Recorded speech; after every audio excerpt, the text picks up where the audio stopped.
lettre C. Cœur associé à la photo comédienne, captive de la caméra.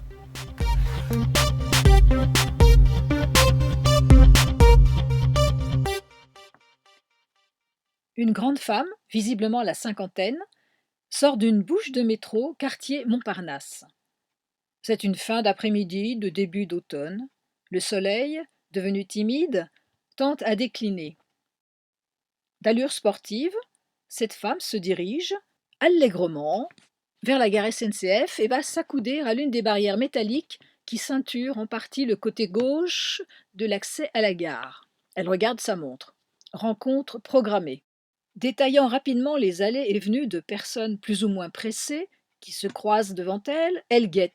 Son regard incisif sillonne la place, de droite et de gauche, puis s'attarde sur le manège, situé à quelques mètres devant elle.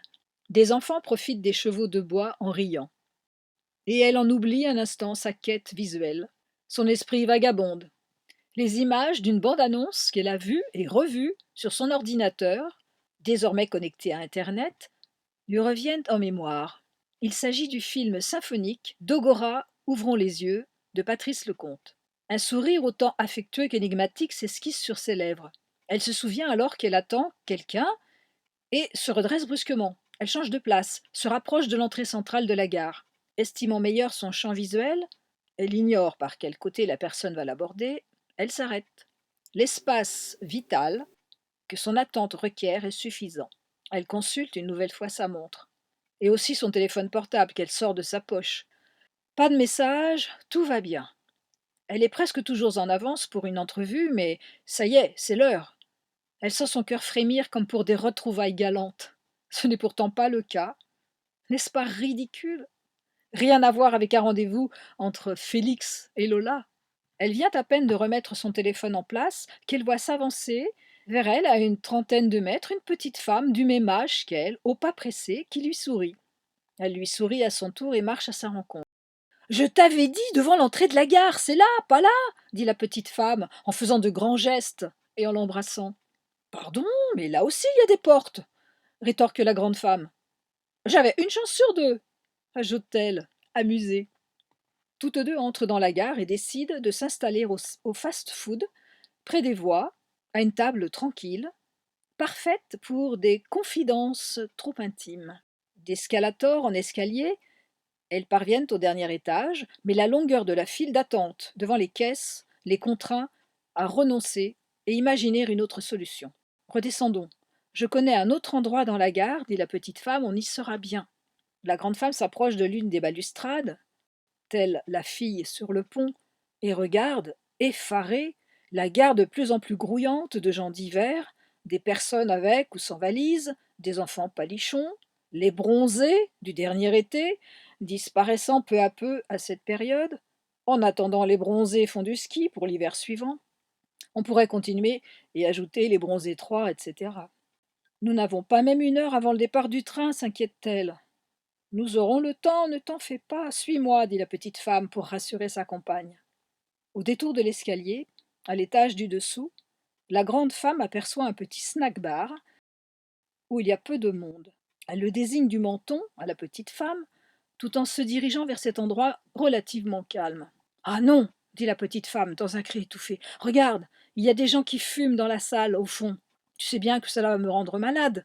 J'en ai des sueurs froides, rien qu'à cette pensée. Sur ce, elle fait demi-tour, suivie par la grande femme qui ajoute, malicieuse, tu as raison, il faudrait au moins le parfum d'Yvonne pour régénérer l'atmosphère. Et voilà le tandem reparti à la recherche de son coin paisible. Le laboratoire de l'angoisse, ce n'est pas pour elle.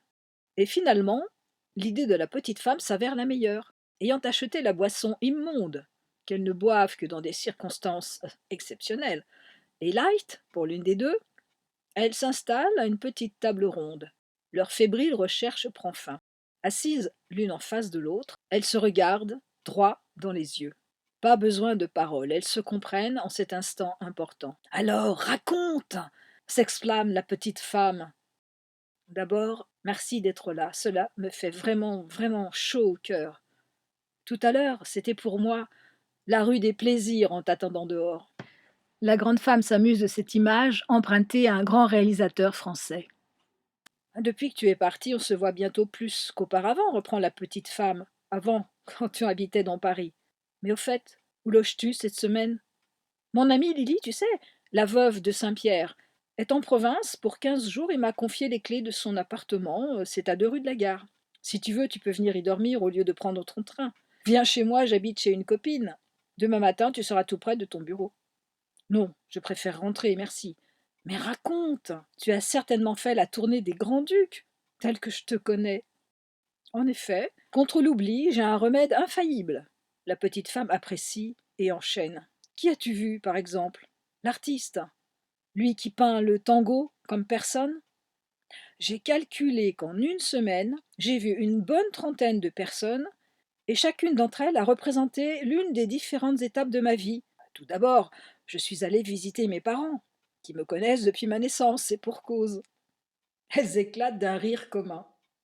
J'ai vu ma vieille amie née en 1917, qui est le témoin de ma période animation, des amis de la période adolescence, de la période cinéma intermittence, celle de la photographie et de ma vie actuelle.